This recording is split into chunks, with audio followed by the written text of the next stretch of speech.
जो डॉलर्स मुल्क में आते हैं उससे बहुत ज्यादा डॉलर्स मुल्क से बाहर जाते हैं। हमारे पास डॉलर की कमी है, जिसको करंट अकाउंट डेफिसिट कहते हैं। हमने कभी माजी में कोशिश ही नहीं की अपनी एक्सपोर्ट्स बढ़ाने की।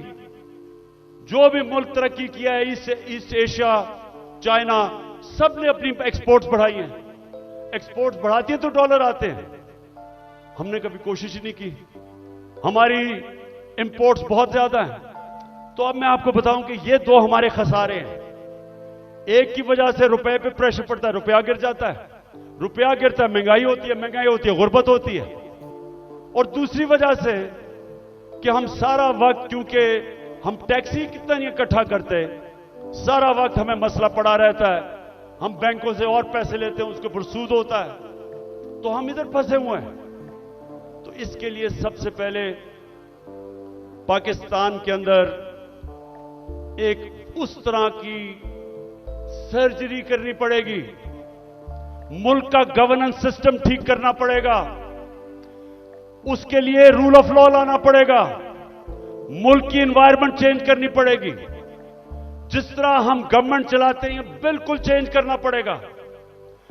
और जो हमने डॉलर मंगवाने हैं मुल्क की तरफ, गौर से सुने, मैं आखिर में पहुंच रहा हूं। डॉलर कैसे आएंगे?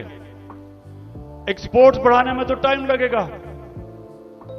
एक तरीका है डॉलर लाने का, ये जरा गौर से सुन रहे हैं। और आज बैरूनी मुल्क पाकिस्तानी भी सुन रहे होंगे, मैं उनको भी बताना चाहता हूं कि देखिए, मैं बड़ी देर से एक ही बात कहता हूं कि सबसे बड़ा असासा पाकिस्तान का बैरूनी मुल्क पाकिस्तानी है। उनके पास जो डॉलर्स पड़े हुए हैं, अगर हम अपना गवर्नेंस सिस्टम ठीक कर लें, हम अपना रूल ऑफ लॉ ठीक कर दें, हम इस मुल्क के अंदर एतमाद अपने सिस्टम में ले आए कि अगर वो अपना सरमायाकारी करते हैं पाकिस्तान में, तो हमारा जो अदलिया का निजाम है, जो हमारा गवर्नेंस सिस्टम है, वो उनके सरमाए की हिफाजत करेगा। जिस वक्त ये कर दिया, अब जरा सुने, मैं आपको फिगर्स बताता हूं। 18,000 अमेरिका के अंदर पाकिस्तानी डॉक्टर्स हैं। फिर से सुन लें, पाकिस्तानी अमेरिकन डॉक्टर्स अमेरिका में 18,000 हैं। आपको पता है कि उनकी टोटल वेल्थ कितनी है? 18,000 पाकिस्तानियों की वर्थ कितनी है? 200 अरब डॉलर। 200 अरब डॉलर जो IMF के पास हम घुटनों के ऊपर हैं, हम 6 अरब डॉलर मांग रहे हैं। 200 अरब डॉलर 18,000 पाकिस्तानी अमेरिकन के हैं। हमारे जो 10 पाकिस्तानी अमेरिकन टॉप बिजनेसमैन हैं, सिर्फ 10, आपको पता है उनके पास उनकी वर्थ क्या है? 25 अरब डॉलर। 25 अरब डॉलर। तो 6 अरब डॉलर के पीछे हम आज IMF के पीछे हैं। आपको पता है कि इस मुल्क से सिर्फ दुबई में, यह ब्लूमबर्ग की रिपोर्ट है कि इस मुल्क से सिर्फ दुबई में चंद सालों में पाकिस्तानियों ने कितनी प्रॉपर्टी ली है?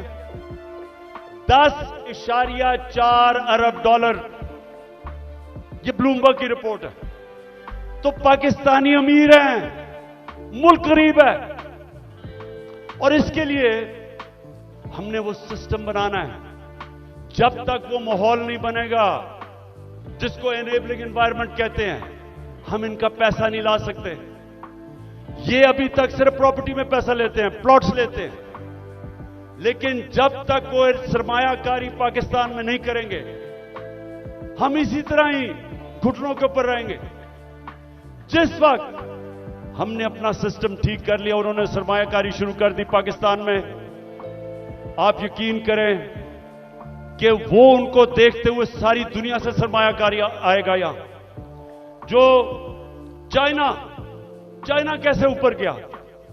चाइना ने सबसे पहले अपना सिस्टम ठीक किया, उसके बाद जो बैरून मुल्क चाइनीज थे वो वापस आए, उन्होंने सरमायाकारी की। जब उन्होंने की, जब सरमायाकारी शुरू हुई तो वो इस तरह है कि जिस तरह शहद के ऊपर मक्खियां आती हैं, सारी दुनिया से सरमायाकार आ गया।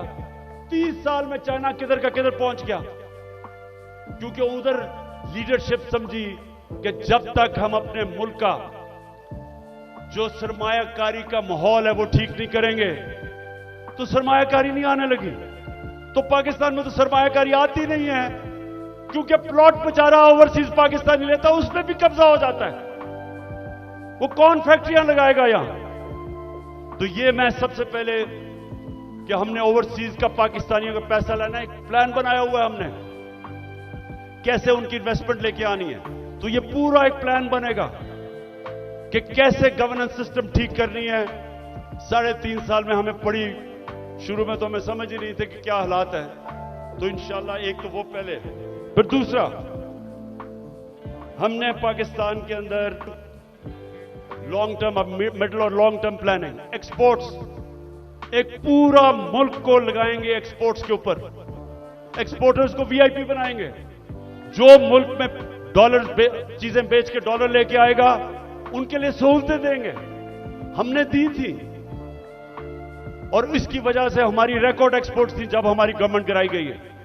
तो फिर एक्सपोर्टर्स को जब तक आप उनको वीआईपीज नहीं बनाएंगे, जिस तरह ईस्ट एशिया में बनाया था, जिस तरह इंडोनेशिया, मलेशिया, ये चाइना ने जब तक नहीं किया, एक्सपोर्ट्स नहीं बढ़ेंगी। हम तवज्जो नहीं दी कभी उसके ऊपर।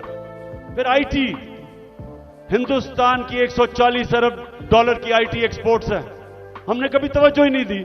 हमने जब दी थी तो 2 सालों में 70% हमारी आईटी की एक्सपोर्ट बढ़ गई थी। उनको हमने उठाना है, क्योंकि फ्यूचर टेक्नोलॉजी का है। तीसरी चीज, टूरिज्म। पाकिस्तान के पास कभी हमने तवज्जो नहीं दी। ये मुल्क, और हमारी बदकिस्मती के 2 साल कोविड हो गया, कोरोना हो गया, उसके बाद टूरिज्म खत्म हो गई। तो इंशाल्लाह पूरा मेरा प्लान है कि इस बार इंशाल्लाह अल्लाह ने मौका दिया, कैसे टूरिज्म उठाएंगे। उसके अलावा हमने कभी तवज्जो ही नहीं दी मदनियात पे, मिनरल्स पे।